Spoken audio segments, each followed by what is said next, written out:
Welcome back to Sex, Drugs, and Soul. Today, I have on Juan Es Alzate. He may have to correct my pronunciation. He's been on the pod before. He's episode number 16. And in that episode, we dive into a little bit more of his personal story and kind of what led him into the tantric space as a modern shaman and luminous healer. Today, I think we're going to have him open up with a prayer, kind of set our intention. I would love to explore like the 4 different types of sex and some other topics, but we'll just see where it takes us. Great. Yeah. Thank you for having me. Of course, buddy. Yeah, my name is Juan Es Alzate. Alzate. Alzate. That's in Spanish. In English, maybe Alzate. Okay.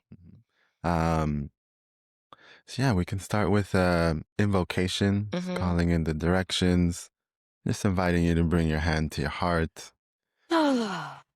Deep breath in. You can close your eyes.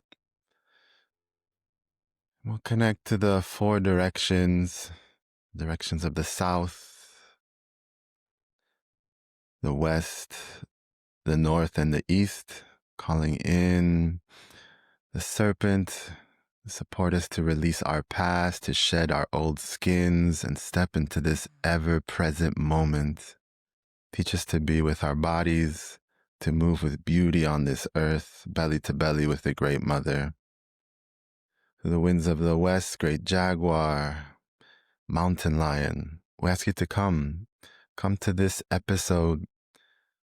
Hold us in sacred and safe space. Allow us to walk with courage and power on this earth, knowing that there's nothing to fear in this life or the next.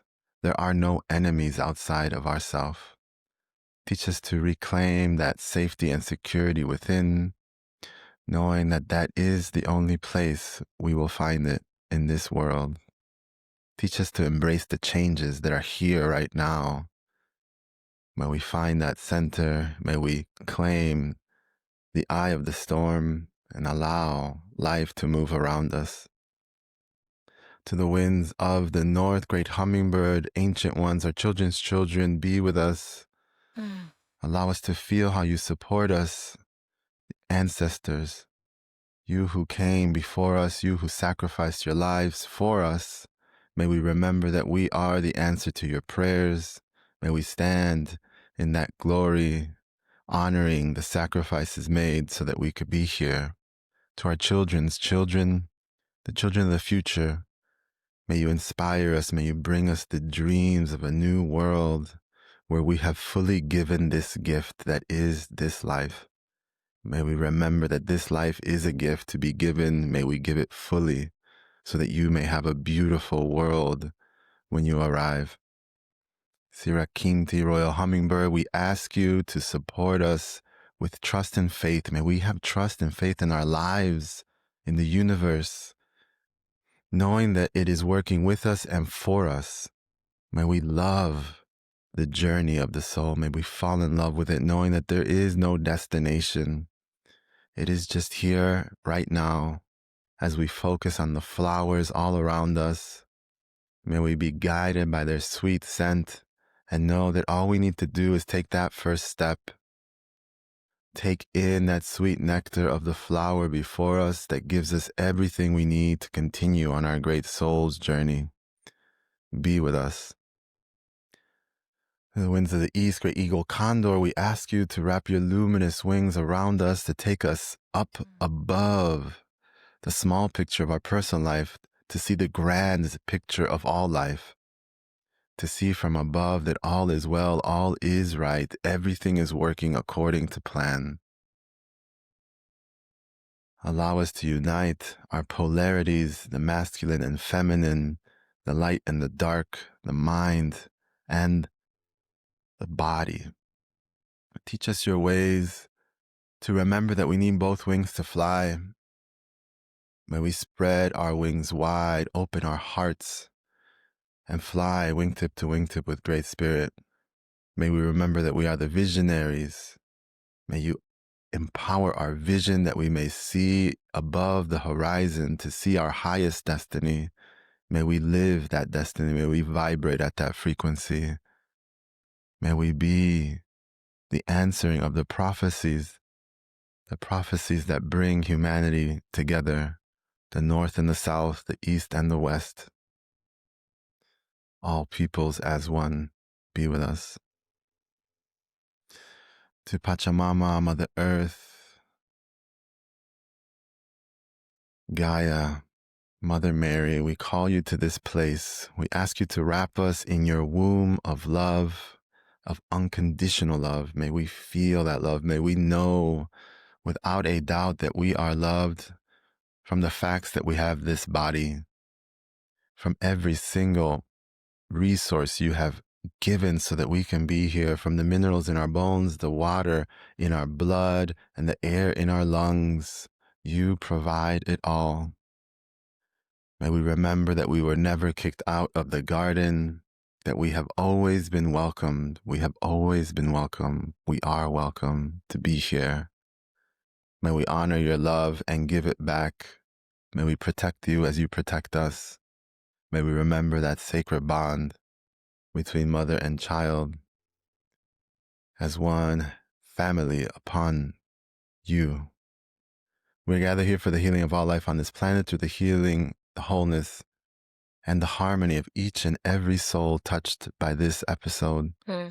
Be with us, Great Mother. Father, Son, Sister Moon, Star Brothers, Star Nations, Archangels, Ascended Masters, fifth dimensional beings of light, all of our relations, all of our guides, we call you to be here, to bring your divinity to this space. Divine Masculine, Great Father, we ask you to vibrate your highest frequency, which is love, which is life, which is light. May that frequency release, remove all dis-ease, all disharmony, all discord from our beings. When we come back to that pure, divine, perfect blueprint made in your image, may we honor the knowing that we are gods and goddesses walking upon this earth. May we embrace your gifts and respectfully, consciously, and lovingly create the life that we desire, a life in alignment with your will. May we bring the light into the darkness. May we bring the order into the chaos.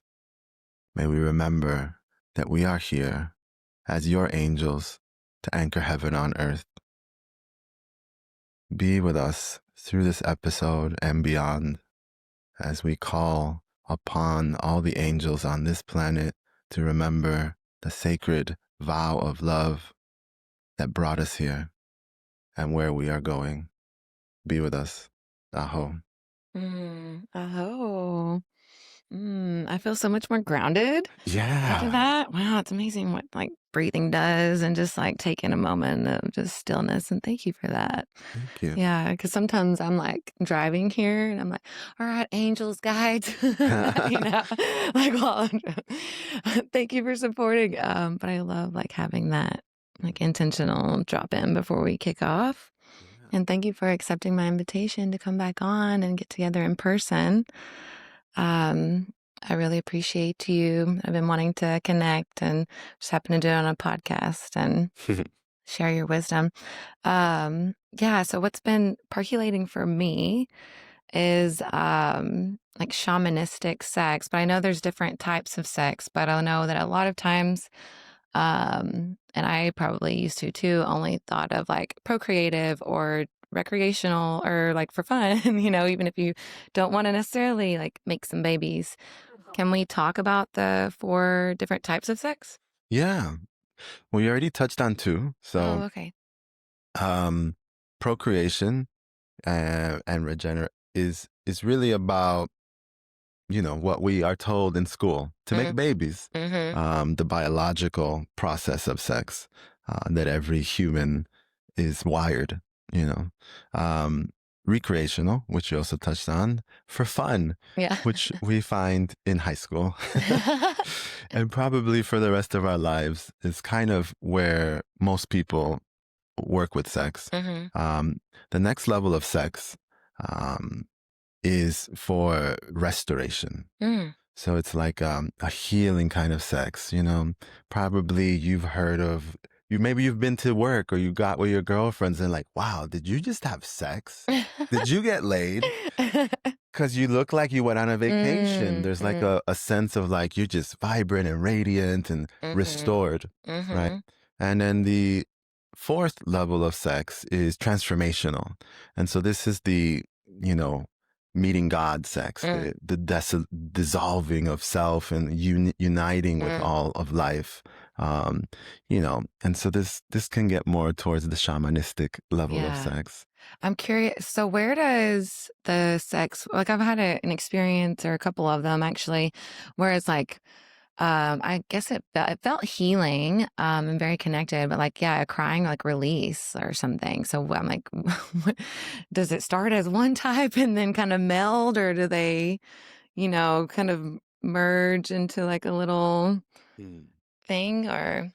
Yeah, I mean, I'm one of those people who doesn't like to say it's just like Oh, this. You okay. know, Okay. life, in my opinion, life is the gray zone. You know, Mm-hmm. the our minds are the ones that make it into a map and put it Mm-hmm. into a dot and put it in Mm-hmm. between a box. Mm, Um, but yeah, I mean, they all can coexist. I mean, the act of sex was made for reproduction, mm-hmm. you know. But in order for us to reproduce, it was also made for us to feel recreational, which is like Mm, juicy and like I mm, want it and I need it, you know, like the part yeah. that's like hungry for it. Mm-hmm. Um, and then we're also souls, right? And spirits. So that's the part that goes more into like the restoration, like where the body can rest, where we Mm, can let go of the stress, where we can let go of what we've been holding on to and allow more life to come in. mm, And in the transformational, so yeah, you can have them all happening at the same time. mm, The transformational can look like releasing trauma in the middle of mm, it, or being in ecstatic bliss and joy where you're crying, but it's in happiness, mm-hmm. or sadness, right? Mm-hmm. Or past life. You know, I've had what we would call transformational sex, which tends to kind of be what people think tantra is, Mm-hmm. and it can be. Um, where, you know, I'm just holding my beloved and they're crying out of Mm-hmm. nowhere. And just Mm, the right words are coming out of my mouth to support the mm, process. And it just feels like there's a union where there is no longer me and other, but we become mm, one. mm-hmm. Okay, so that I guess kind of makes it doesn't necessarily have to be like a penetrative type of sex for it to be like transformational or right? That's a good distinction. Well, yeah, because I'm now envisioning you like holding someone and speaking and becoming one. Mm. And then like a little memory surge of like, of being held as well. And then I've also had like, different body work sessions too, Yeah. both with and without like any, penetration or yoni stimulation. Internal work. Internal work. Yeah. I'm like, I don't know the exact language or to use. Um, and those have just been so mind blowing and so, both like a reclamation and increasing the capacity to feel both like emotionally and sensationally. Um, that I'm like, more people need to know about this. So I would love to just like, if there's anything other, like any more tidbits or insights or practices to expand on that transformational sex.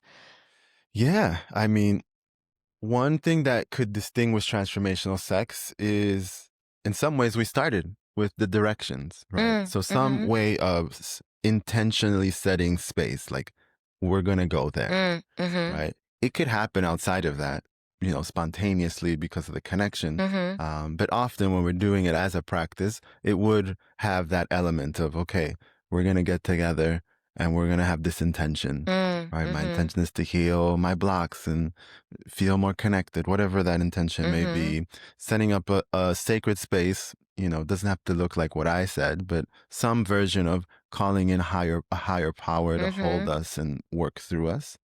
And then we like to say there's the three keys of Tantra and energy work is breath, sound, and movement.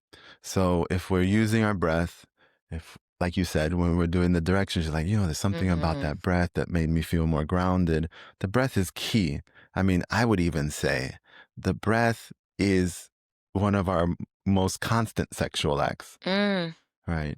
And by that, I mean, there's an element to breath that when we breathe in, we're being penetrated by life. The oxygen is coming into our bodies and taking up space and giving us life. And then when we exhale, we penetrate life. And so this is also when we speak or sing, this is breath coming out to penetrate life, to touch and affect life. And so that in and of its own is a sexual act, right? From a higher sense, which is this give and receive, right? The giving, the penetration, and the being penetrated. And so by doing that, we're activating our energy. When we bring sound, we bring vibration, aliveness. And with the movement, we're allowing the body to be activated. And so sex often is very interrelated with movement. Right? You can't just sit still. I mean, you can. There are practices where the masculine stays still and the feminine goes into the wild, but there's still a movement happening. And so when all three happen, then we're able to really move what we call the life force energy or the sexual energy. And so if we're doing it in partnership with another, then it's really moving the energy between the two. Guys, we just had a little weather interruption. I guess it's raining and thunderstorming outside, which I love. I love feeling the rain on my skin. Um, but so we're kind of sliding back in and picking up where we left off. And I think we were talking about solo practices and as it pertains like transformative, like sex practices. So I didn't know if there's anything you want to throw in there. I mean, let's slide right in. Okay. Yeah, I touched on it a little bit, and it's this vertical axis. And so if we're practicing with ourselves, especially the Taoist traditions have really not awesome practices that I practice, like the microcosmic orbit. When basically it's like we're breathing the energy of heaven down, allowing heaven or the light to come and penetrate, fill our bodies, circulating it through our body, and then sending it out on the exhale to the earth. And so it's kind of like creating a bigger circuit with nature. Some people like to do it with nature. Yeah, I know. I'm like, I just did that with a mountain. Yeah. And so it's really guided by the breath, by the intention and the energy. So where we put our attention is where our energy flows. And so if we're focusing on a mountain, for example, which I've done as well, or a tree or the land, you bring your intention there and you draw your energy towards it. You open yourself to it. Right? One of my most powerful experiences was doing that in the polarity of the masculine as the one that's penetrating. And I was also with a mountain, or I don't know what you would call it. It's like a big rock formation. And I remember this sense of the energy just kept going. It's like more I gave, the more she would receive. And it just kept receiving more and more of me, and then more and more of me wanted to be given. And I had like this huge energetic cock, just went all the way to the core of the earth. And it was quite out of this world,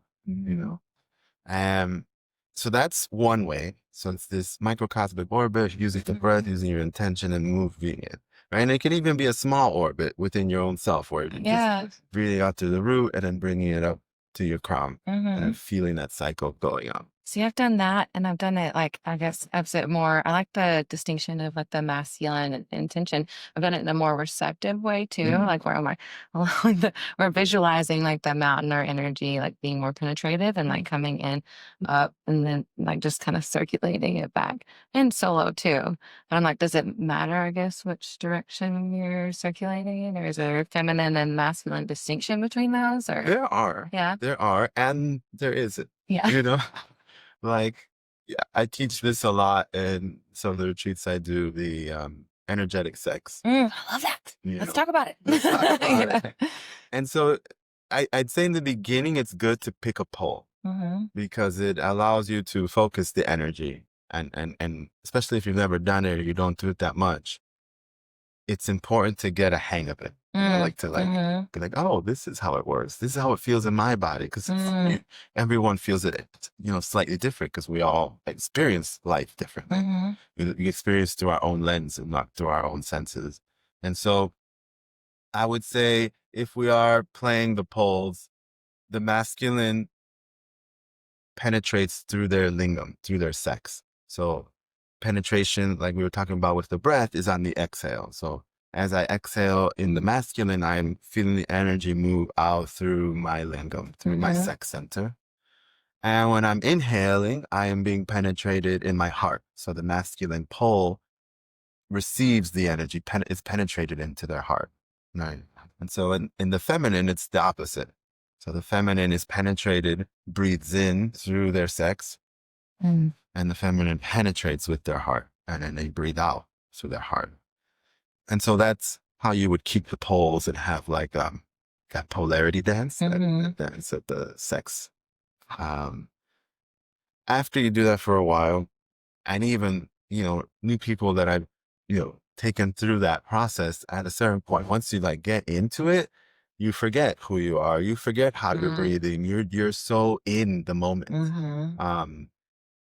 So that's why I say it's like, yes, and because it's more about getting into the flow of the energy. And then from there, the energy does what it does. And, it might feel like you're doing both. Yeah, I think that's one of the most powerful like practices that I've experienced. Or I really had like a experience of sensing another person's just like energy without even like physically touching. And I just thought that it was a really beautiful shared experience. And yeah, it's like there's just like you found a rhythm. I think we experimented like calling through different chakras or energy centers too. But I love what you mentioned too, how the penetrative energy for the masculine and then receptive in the heart. I can't remember if it was Leo or someone else talking about or relating those, like that men tend to guard their hearts more, and then women tend to guard their yoni more because that's where their receptive pole is. Yeah. And so I just like that. Even physiologically, the body is mimicking and in alignment with that. So when you look at the physical body, the physical body on the masculine, the part that is coming out the most is their lingam, right? And in the feminine, their breasts are coming out, right? And so that's where the energy is going. Life force energy is moving out through. And so, yeah, it totally makes sense. Yeah, it's like where we feel more vulnerable in a way, whether it's emotionally, physically, energetically. If someone was any more protective of those things. Yeah, that's why it's also like such a beautiful practice, is because there's like an intention to move the energy and be open and share it in that capacity. It's all of the above. Yeah. Because, men can, a male body can also be in the feminine pole and receive through their, through their sex. But yeah, there is that, it's a biological thing as well, and emotional. Yeah. Yeah, no, I love too. Yeah, those, or like touching on like the masculine and feminine energy, because I believe like we all have both and like can tap in or tune into one or the other, right? Or like create this inner union of the two. At least I know that's one of the things I took away from that ISTA was that my masculine energy for a long time was serving as a protector for my feminine. Like maybe in the overdoing or in the hyper independent or like that kind of thing. Yeah. And so I guess I felt more safe to soften or be. Yeah, I mean that's a whole subject. We could go. There's no rules here at Sex, Drugs, and Soul, and if there are, we've been them. Right. Yeah, I mean, a lot of people get into this polarity thing, and I think there's gifts to it. There's it, and sometimes it gets too rigid. It's like a man should be like this, a woman should be like this, and there's truth to it in its core, but I think what I find more interesting is when we own that inside of ourselves, which I think you were pointing towards, which is that yes, you do need a masculine that holds the structure, that creates safety, that observes without judgment, as much as you need a receptive feminine that is in their softness and in their love and care. But I really believe it's an inside job first, you know. If it's not right here, like that sacred union, what I see is that you end up polarizing and projecting it out there. So if I don't have my feminine in the right way here, what often happens is I polarize it and I magnetize and I create and project and attract the one that the version I have in here. And if she's not healed in here, that's gonna show me, Okay, yeah. you know, is what I've seen. And so I believe it starts in here. And the more we do the work to get into sacred union and to be our perfect lover, our perfect match, our perfect friend, the best as possible, then it will match out there, right? Because we can only attract what we are, you know? And I could be the strongest masculine, but if my feminine isn't being cared for internally, I mean, I've just seen it time and time again, both from personal experience and working with people, that it's really always in here. And so I always point people to come inside, you know, because like you said, we make the rules, right? And when people start making rules about how people should be, and put people into boxes, I think it creates more unnecessary stress, more division of the sexes. And, you know, I don't believe that serves anymore. You know, we're in the Aquarian age. And for me, that means from being separate, individuated identities, to we're all in the same pool together. We're all in the same aquarium. You know, we are coming to a place where we're all one. And the more we can collapse the polarity and go to the place where we are in this shared experience as humans rather than different, I feel we're gonna get to the point faster. Because I mean, this is my higher vision of drama. Is like drama is just there to teach us how to get back to peace.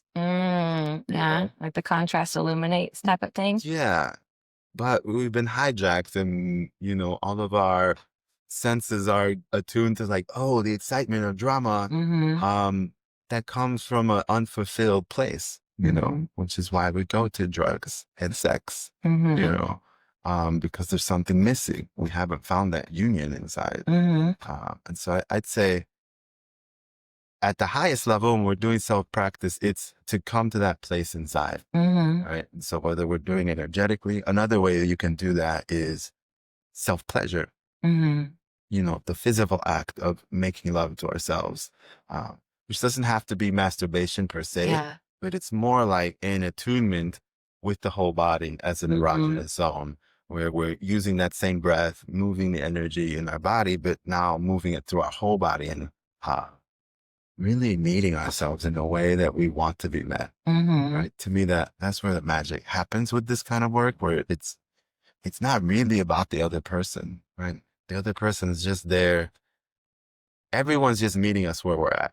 So the more we can be in like a loving, you know, connected, respectful place with ourselves, that inner harmony with our physical body, with our emotions, our mind, the more that is simple. Yeah, that you spurred so many things as you're talking, like everything from like the outer being a reflection of our inner to how we'll seek things outside of ourselves if we don't feel that peace. Well, there's a part of me that's like, what if that inner harmony is created and you're still curious or you still want to like explore and have fun being a human?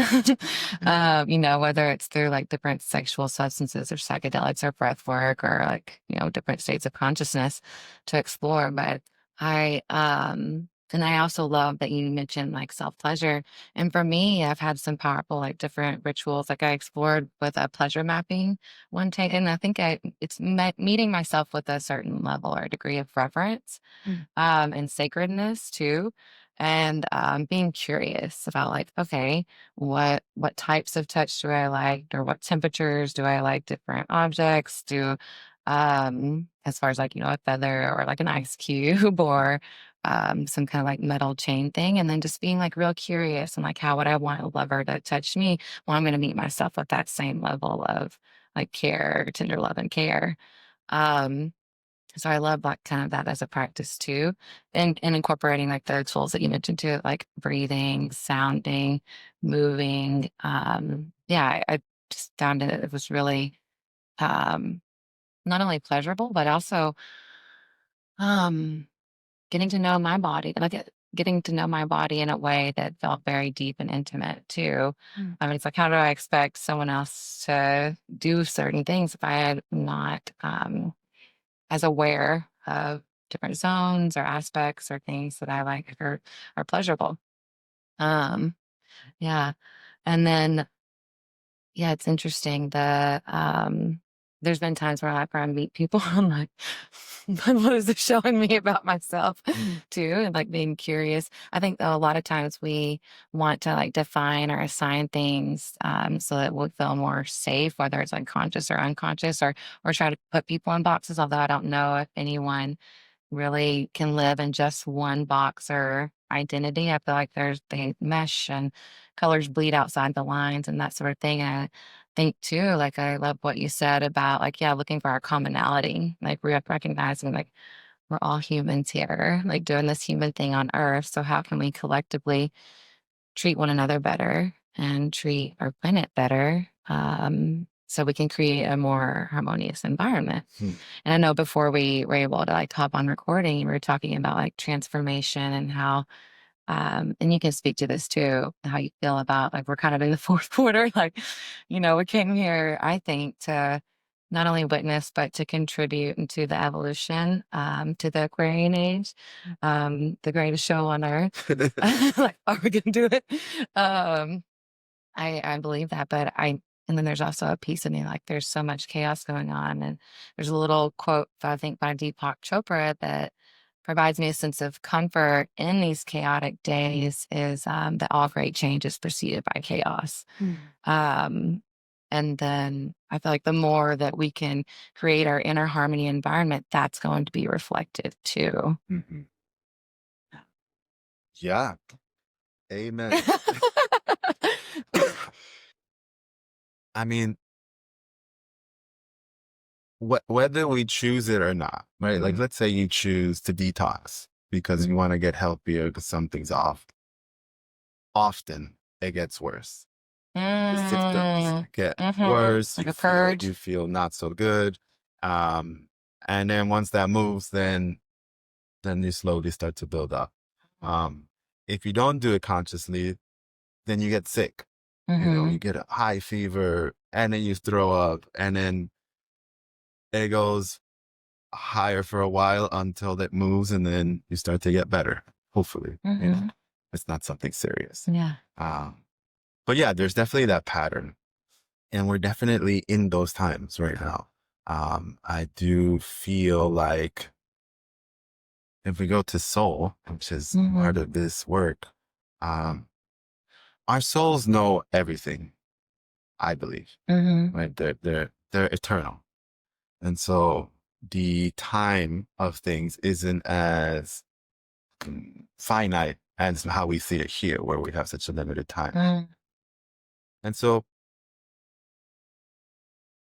I still believe that it still knows what needs to happen. So we're in a time, I believe, that everything we've done wrong, every way we haven't stood up for the planet, for the children, for the women, for the animals, for nature, for life, is catching up to us. And, there's maybe these forces who benefited or profited or maintained their power doing those things. And they're doubling down. They're like, we don't want to go. this has been working for us. But it's not working for most of us. And, most people are suffering, whether they know it because they're in the middle of a genocide or, because they're depressed. I mean, here in America, there's so much going on. I don't know how much political we want to get about it. You go ahead. I mean, there's what I keep seeing. We are going into the Aquarian age, but before we go into it, we're like facing every way that we're separate. And things are getting even more polarized, more separate, black and white, Mexican, American, Palestinian, Israeli, right? Like there's this deep polarization, like of someone's wrong, someone's not, doesn't belong here. Be afraid of that person. And it's funny because it's not funny. It's fucked up actually, but it's ironic because we are moving into the healed state of this next age is the age of Aquarius, where we're all one, where we're working for the collective rather than for the individual. And right now, individuality is at its highest, it's this kind of narcissistic, I know the way, we're going to take power the way we want to take it. We don't care what you have to say, like this kind of really staunch grabbing onto power and trying to shut down any movement of the collective humanity standing up for truth, which for me is love and unity and peace and like fairness and justice. And so we're like in a deep, Detox. Yeah. We're in a deep detox, and I'm here for the people, which I believe you are. I'm here for love, which I believe is the only reason we got here. Right? To me, at the core of this work, I mean, we talk about sex, and to me, the act of sex is this act of coming into union. But to me, what union is love, right? At its core, it's like my body's having sex all the time. By that, I mean, every cell in my body is really getting down with each other and in a deep state of union. Everything here is in this kind of state of sex or union. All of my cells, all of my organs, this unit that is the body internally is doing a dance, a love dance, I would call it. And so our parents, whether they were in love or not, the act is a loving act. It's an act of union. We were born from love. We stayed alive because of love. Because a baby cannot exist if it's not in a loving connection with the mother the first several months. And when we die, we go back to love, so to speak. But like, it's the thing that drives us. We go for sex as a human. Often it's for love, for connection, for like wanting to be with another and be seen and be held. And so it's the driving force of everything we do. And so for me, it feels like that's the end of the game, is us getting there. I believe that. And I kind of lean on, and I don't know if this is from some of the A Course in Miracles, or I read it in Marianne Williamson's Return to Love. If you look at everything as either love or fear, then all fear is a call for more love. And so there's like a massive call for love right now, like whatever ideology you subscribe to, and I feel like people are easier to control in a fear-based state, or being able to manipulate and told to buy this or support this, especially if there's a clinging on to something known. And that, to me, there's like a big surge and maybe trying to protect like certain ego deaths or the way things were, or the way, because sometimes, it's kind of like the abusive relationship thing, or chaotic environment. If it's our home, even if it's like a chaotic one, right? It feels familiar. It feels probably comfortable, or even more safe, quote unquote, than something that is more peaceful because we haven't experienced that and that's more unknown.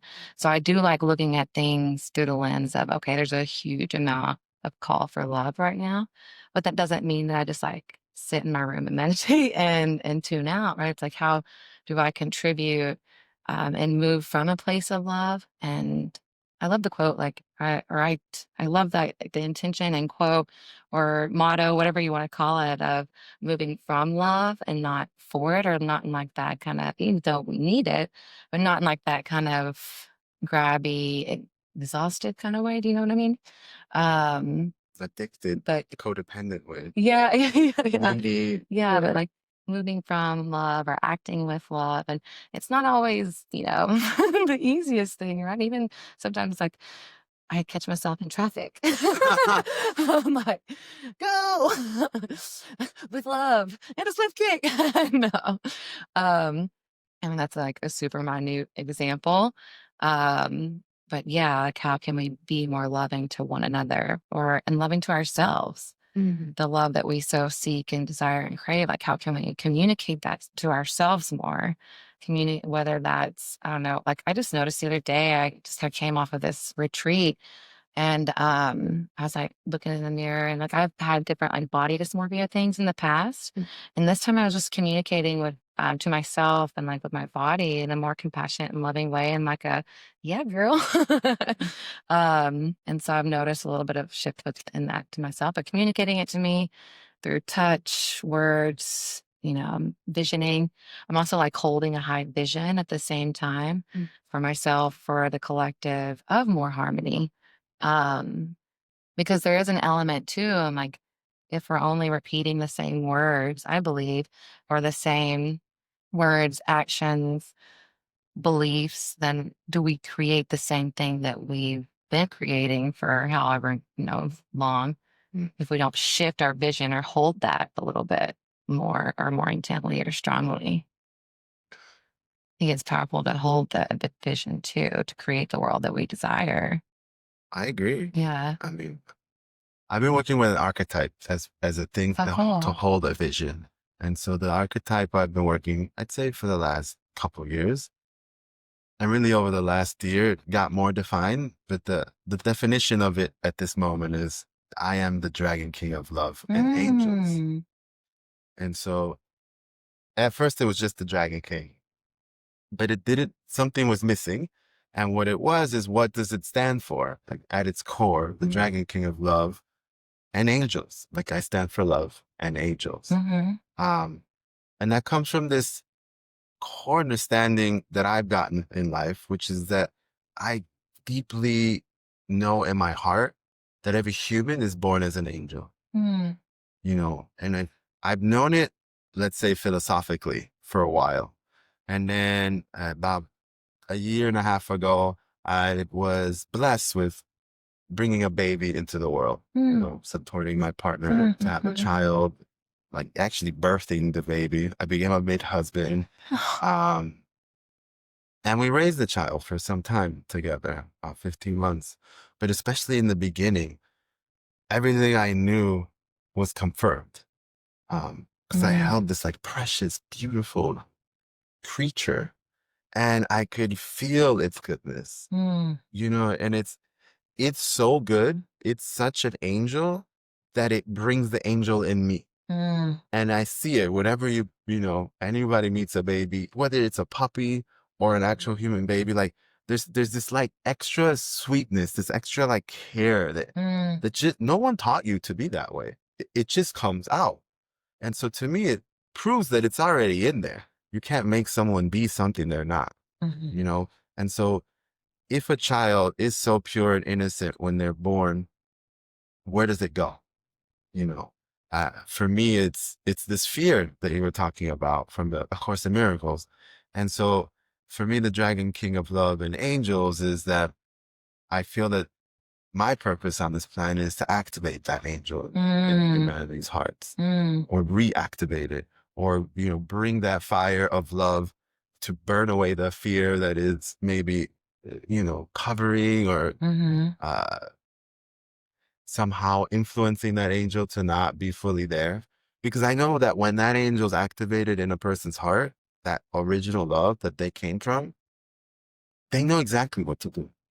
They know how to act. They know how to act in someone's house. They know what to do with something because it just comes through. It's like when you love someone because that energy of love is active, no one has to tell you how to respect them. No one has to tell you what's a loving act. It just comes through. You know, you don't need a book. It's already in you. And so for me, you know, the more we can get to that original love and do the healing work, go to the retreats, work with the coaches or the shamans or the healers, till I come back to that, to know that that's where we're going, the better we're at. But like everything you said, I think it comes back to that. It's always in me, right? Like some people, I like this, I don't know who said it, but they said the kid was like, I'm angry. And then it's kind of saying, you're making me angry. Oh. Right. And it's like, I can't make you angry. You have anger and it's coming out because I'm here. If it wasn't there, I couldn't make you angry. Right. And so more of this self-ownership that like whatever's in here, no one can put it in there or take it out. Right. So to speak. That it's an inside job, right? Like it's this inner garden, this inner realm. And so when we do the practices, when we come into that place and we say the loving words and we plant the loving seeds of this higher standard or higher vision or elevated self of who we see ourselves or who we want to be or what we care about, and we feed that, then that's what will grow. If I feed like self-doubt and anger and fear and separation in my inner garden, that's what I want to see. And that's what's going to come. What then practices do you recommend for like getting those seeds planted for someone that doesn't have any like practices or going on, or maybe are pointing that finger, even though those three are always like, you made me so mad. And I even think that anger, like I've felt anger, yes, I've had a rage scream and kickboxed and punched and all those things, but at the same time I feel like that anger is kind of like a top level emotion, maybe in some ways. I think it's underneath it is like a fear of something. But yeah, I was curious if you have any like suggestions or tools or practices that you'd like to offer for that to get started, like if you were going to start with just one or two. I mean, what you said, you started it off well. I did. What I heard is, to make it short, is emotional release tools is one first step. Yeah. Like if I feel like I have a lot of shit in there, I'm angry, I'm depressed, I have a lot of heavy emotions, a personal practice could be emotional release tools, like kicking the pillow, doing it in a way that you don't hurt yourself. You can look online for emotional release tools and see how to do them correctly. But basically, it's using the energy of the body, breath, sound, and movement to move that junk, move the shit out, right? Once we move the shit out, then like you were saying, that could be maybe a superficial thing, and maybe underneath that there's the fear or the pain or the grief or the sadness, and then having a process of feeling it, like giving it voice, like, so how do you feel? Asking yourself, how do I actually feel now that I've moved this energy? Like, what's underneath? How do I feel? And then like let that feeling come through. I feel mad, I feel sad, I feel angry, and then maybe asking yourself a question like, what do I need? What did I need? And then hear it. I needed to be loved. I needed to be listened to. I needed to be respected. And so, giving voice to the thing underneath is a good practice. And then when we clear that, it's, what do you want? Right? What do you want to feel? I want to feel loved. So what can I do to feel loved? Well, stop fucking going to sleep so late. Give me more water. And then so actually listen to what it has, and how can you give that to yourself? Mhm. And then internally creating mantras or creating Mhm. affirmation statements. So Mhm. if everything was good, if I could be my best self and it already happened, what is the present? What is that? Mhm. And say it in the present tense. So I am powerful. I am free. I am prosperous. Mhm. I love and I trust myself. Right? Something that really speaks to who I want to be. If I do all the retreats and I do all the things, the end result, Mhm. own it in the present tense in I am statement. And so like having one of those is a good thing to have that you say Mhm. to yourself. Right. And so there's levels to that. There's just saying it because you wrote it. Then there's saying it because you want to believe it. And then they're saying it as if you believe it with the full emotionality. Mhm. Like, Mhm. I am powerful. I am Mhm. strong. I am loving, right? Like really feel it vibrate through your whole body in truth. The more we can start to vibrate the thing that we want, Mhm. the more it becomes the truth. Mhm. So affirmation statements is a good one. Positive, loving actions for ourselves are good ones. And, you know, again, we could come to the breath. Yeah. How can I breathe these things in? Mhm. Breathe that love. Mm. Feel the love, breathe it in, feel it come in. Yeah. I love that. And like, even as you're breathing in, I was like visualizing my cells just like being all loving and harmonious. And I also love like having a vision crafted too, but I'm also a very like imaginative visualization type of person. I know not everybody is. So I think like one could like craft some, like a scene, like write out a scene or a story of a life from their future, or the future that they want, who they want to be or show up in the world as. And I've been listening. Sometimes I'll just put on some like Neville in the No, background. God, I love I love it. it. Yes.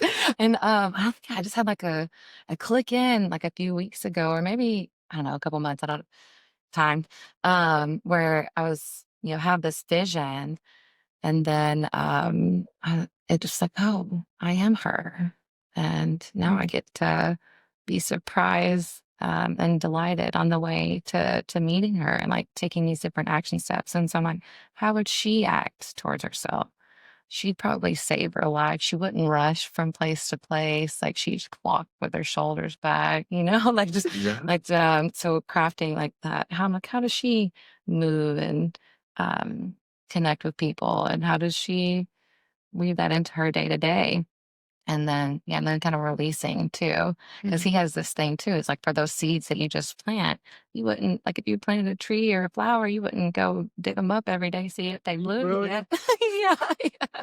But you can, yeah. And so I guess there's that element of trust too, and trusting oneself, and then that vision to come to fruition.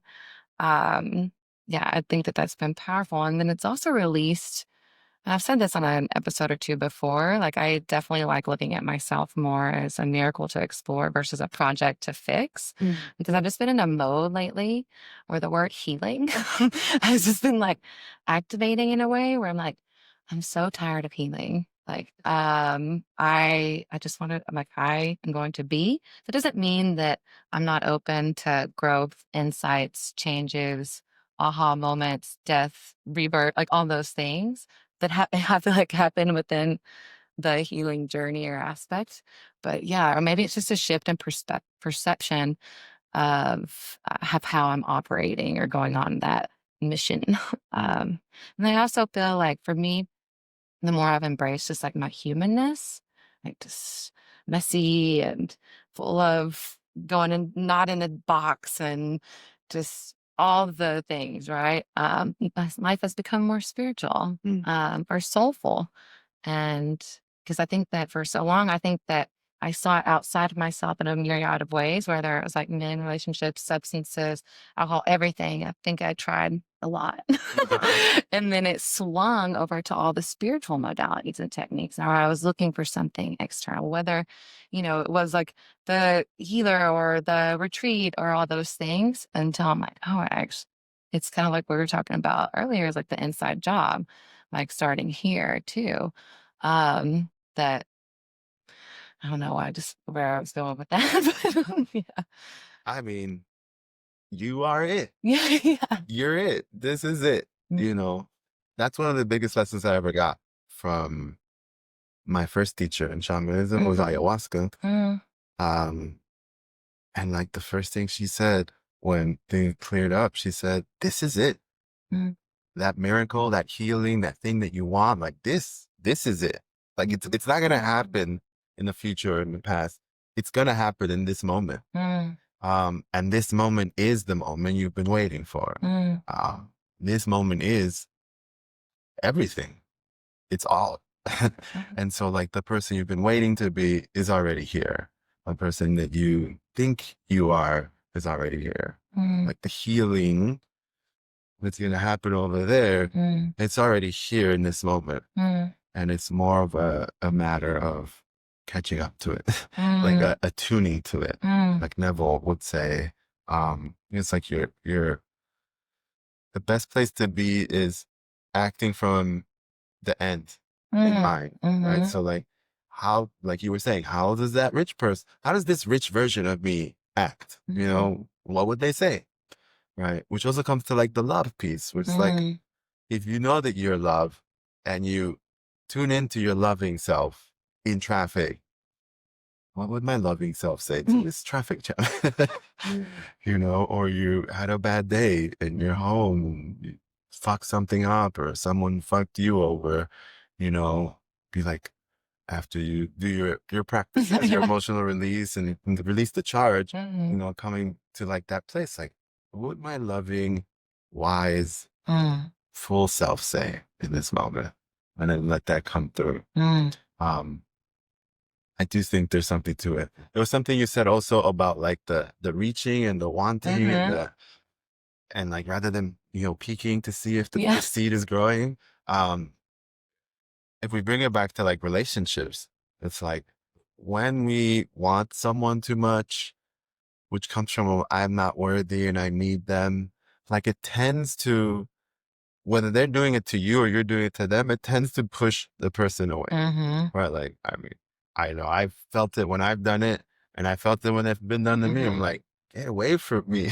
mhm, um, and so it's like we have to be able to be in our center, mm, which I would say these practices help us do. It's like when I can be the source of everything, when I know that all the love that I want is right here, and if I can't see it or feel it, I get to go deeper in. mm, And once we connect to that source, it's infinite, right? My first time ever feeling it was also when I got into shamanism. And it was this feeling, to put into perspective, when I first got into shamanism, I was in my late 20s. So Saturn return period. mm, And for me, at least the way I grew up, sex was the highest form of love. Like mm, it was the thing for me, especially because I didn't feel like I could speak or have the words. And so but physically I could show you how much I love you. Like, mhm, and so for me, that was like the pinnacle of love. And then when I was doing this healing work or this remembering work, um, coming back to wholeness, there was this moment when I felt something pop, mm, something clear, like the whole room cleared, and it felt like the whole room filled up with water. That was the frequency of the greatest love I had ever felt, and like the temperature of like the body. So it felt like I was floating in a room or something, but I felt like not separate, right? Like just fully engulfed in it and held and like comfortable and like nice. And I remember as I tuned into that love, it was like I was sitting on a spring, a wellspring of love that was just flowing through me and out of me. And I was just overflowing with it. So much so that I had this distinct feeling that I needed nothing. Like I needed nothing. I didn't want anything. I had it all with me right here. And I had this moment when I was in this like bliss of like, holy shit, like this is greater than anything I've ever felt. Then I saw like the little grain of sand floating in that pool of love. And that was the original thing I thought was like the sex. Like that was, it was this grain of sand in comparison to this. And I was just like blown away because it was like, I don't even have the desire to try to get someone, to need something from someone. Like I felt so fulfilled. And I feel like when we get there, there is no war. You know, these problems we're having right now are because we aren't tapped into the love. It's all projected out. We're in this consumer world where we're waiting for someone to save us, or not knowing that we are the ones we've been waiting for. And when we don't have it in here, you know, we go out there and we're never going to get it out there. We just perpetuate this division, this war, this fear, this, you know, I got to fight with you because I want it and you can't have it, you know, and if you get it, that means I won't have it. You know, it's just this, scarcity mindset kind of way of operating. I love how that you framed it too as like a remembering. For me, what came up as you were speaking is like a remembering of our wholeness, our divinity, to me, our true nature. And I believe that's love too. I think we have to wrap it up now. Like, no, well, remember your wholeness and love. Yes. Is there What would it anything? say? Yeah. How would, yeah.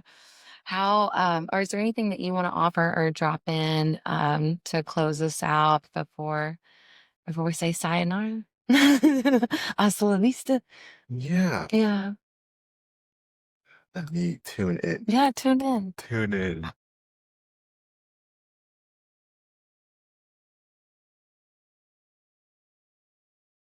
Like to